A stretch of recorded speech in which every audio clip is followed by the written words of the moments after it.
Hey there, Fugle fam. Well, I was going through the Telegram and I haven't looked at it since yesterday. And oh my goodness, August 1st was one hell of a day. Um, they're talking about more mandates and what to do with people that don't want to take it and what to uh, what to deal with on that front. But then there's a bigger picture out there. Marfugo finally came back from his little vacation and shedded some light on some things. But also in this telegram, uh, Germany has woke up and said things are kind of scary looking. So they're going to send a frigate down to, that little triangle of South Korea, Vietnam, Australia. A little triangle. They're also going to stop off at Japan, but whatever. But it's that triangle. That triangle. South Korea, Vietnam, Australia. This triangle is very important to the world trade. And they've come to the conclusion that it's no longer just, yes, your government owns this island. Yes, we have to pay taxes when we pass. Yes, we have to, have maritime law and, have free travel. But they've come out and said that's quite not on the table anymore because your neighbors want to take over your land, and who knows if they're going to charge us every time we pass by or if they're going to confiscate our stuff every time we drop anchor. So Germany sent down a frigate down to that little area. Something happened at our Defense Department. There was a scuffle. Not quite sure as to what all happened to that. I just saw it. I don't know when it happened. I'm not really. I'm not watching the news. I'm catching tidbits of what's going on and discussing things with my family. And yeah, I'm not worried about where I'm at because we're not a target. We're kind of like, they use that term flyover state a lot. So, we're not a center of power, or we're not a trade hub unless if you're on the interstate. Well, that's kind of like one of those things where, you throw up a couple barricades and you block it off and no big deal. It is what it is. But as long as you're not on it, you're fine. You just take the back roads. So, I'm not really worried about the whole who's going to be our leader type thing.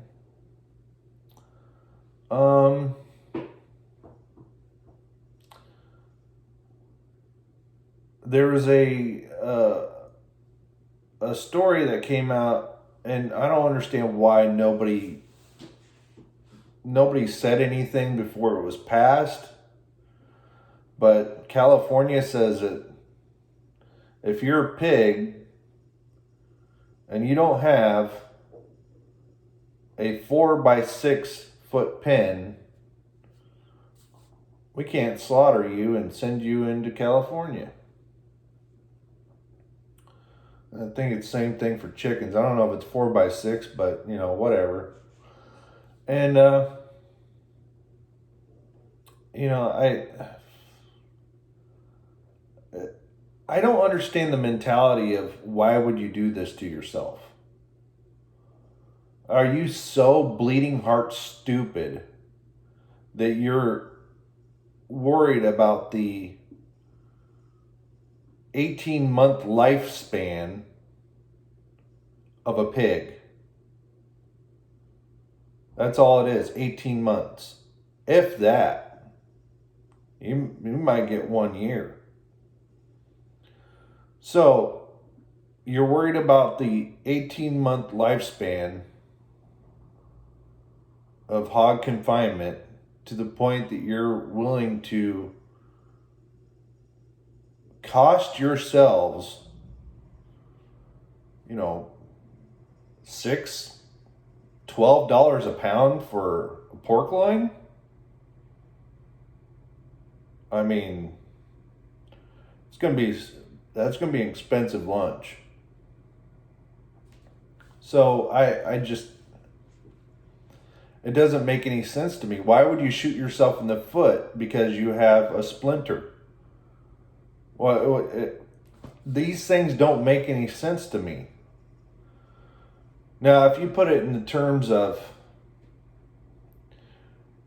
they want control and they need control because something else is happening that nobody else realizes, so they have to have that control mechanism to force people in a large populated area to get on their knees.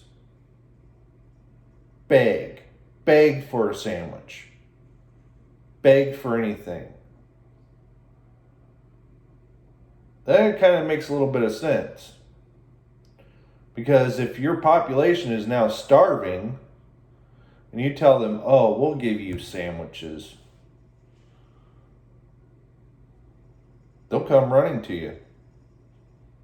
Stalin said it best. The only way how to subdue a population is by starving it. And then once you give them a little bit of food, they'll do whatever you want them to do. It's not housing, it's not electricity, it's not water, it's food. Yeah. So when he starved out all those millions of people in Ukraine, he had patriots until he died. And, patriots to this day that think Stalin was a good guy because he fed the remaining ones. Mind you, they're all pretty much dead now because they're old. It's just time. So, but the mentality's there. So you starve your population, you put in rules and guidelines to, save the earth or to, be kind to animals while they only live a short time. So you can, muscle the population into doing whatever you want them to do. See that the homeless situation out there. I understand, it's nice to go camping. It's nice to do that and, live off the land or something like that. But, at some point you get really sick and tired of it and you just want to go home. But these people are stuck. And the state's not helping them because they're paying their social workers $250,000 to be a social worker, to come up with a plan this year. We're going to bump you up another 3% next year to come up with another plan next year on how to fix this. Huh.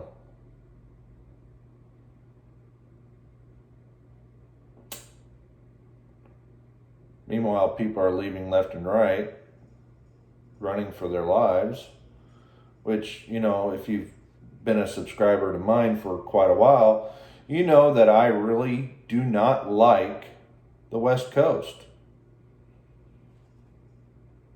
It's a death trap. Plain and simple. I don't see it getting any better. It can only get worse. The best point of the West Coast was during the Great Depression, just after the Dust Bowl, in that time, in the late 20s, mid 20s, 1920s, not, in the 1920s. That was the best time to be in California. That was it. Other than that, no. Nope. Because you have had a drought for the last 40 years. You're currently running out of water. And you're currently running out of other people's water. So, when you start telling your food production to stop growing food and till up your crops and burn them down, that's about the time that you need to get the hell out. So, there's this thing online called Craigslist. And you can sell things. And you can buy things. You can look for jobs. You can look for apartments. Nobody's stuck to their hometown paper anymore. Get out. Get out. Look it up online. Look at, if you find a job in an area code that you want to leave to, look up apartments and housing in that area. Tell your new employer when you're going to start. Move. Get the hell out. There's nothing left for you there. Just saying. Because once you have Europe worried about the trade routes around the Philippines and that whole area, once you have Europe worried about it, it's too late, buddy. The writing's on the wall. It's going to be done. And they don't have enough ships to invade that area. They don't have enough ships to invade that land. They don't need ships to invade the land. All I need, 75 757s. Look up how many people that jet can carry. You know how many times it takes to get to 2 million with a flight?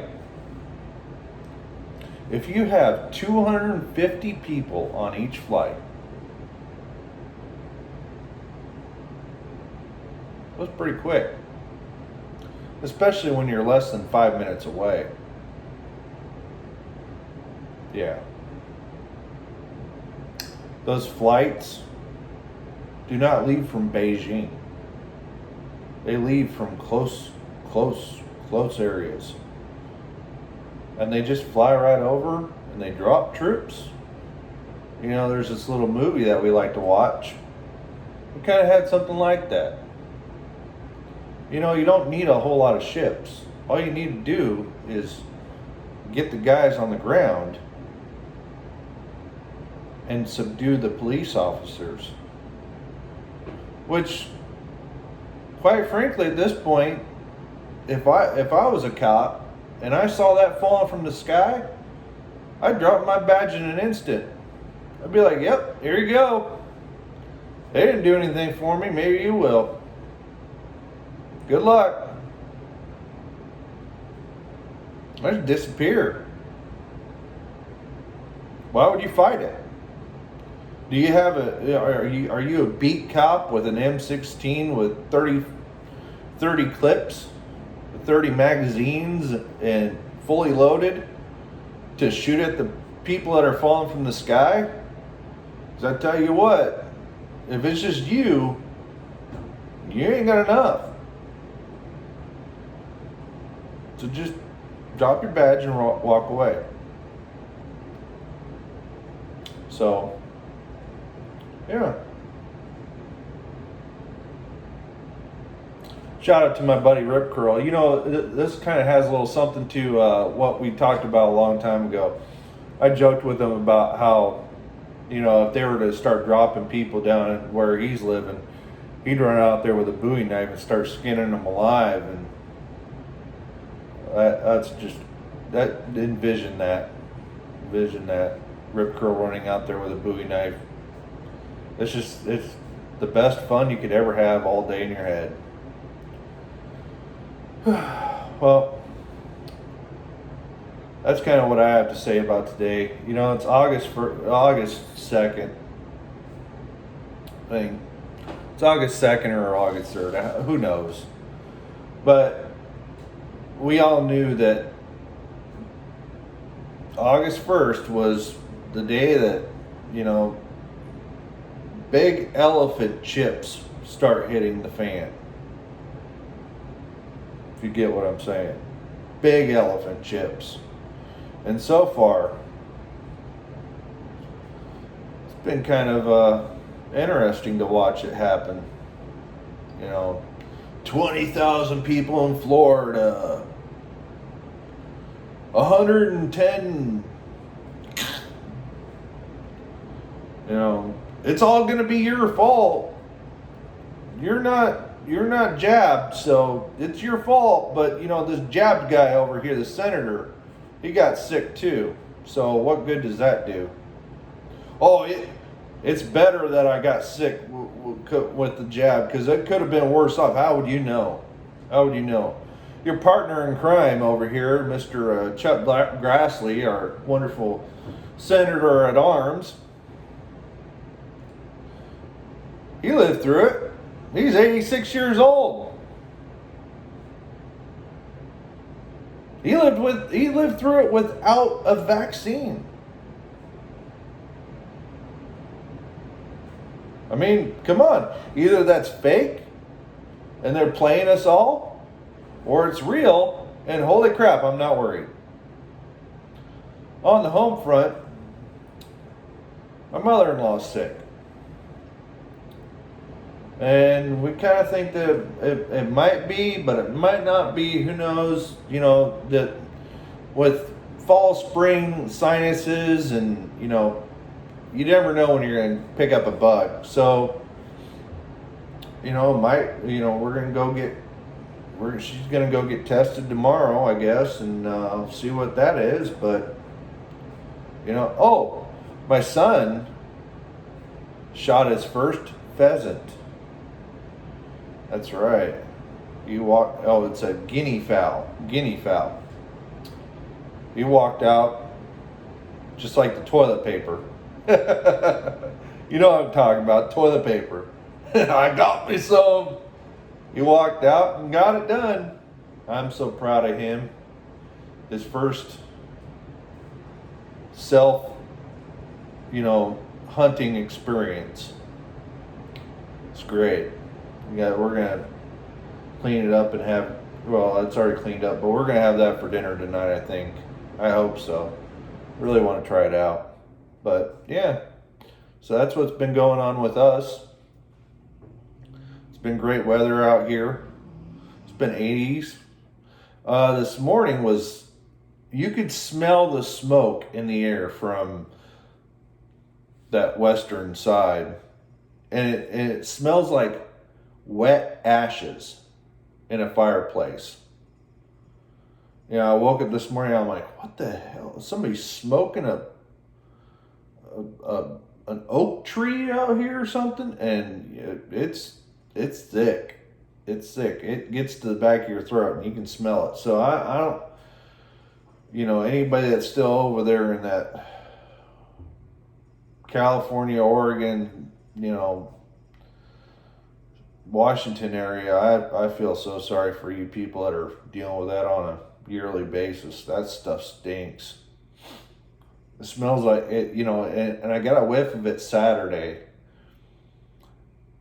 and I thought it was my wood stove because it rained the night before, and I thought it was my wood stove. But smell, nope, nothing wrong with the wood stove. Walked outside, you could smell it everywhere. It smells like damp ashes, nasty.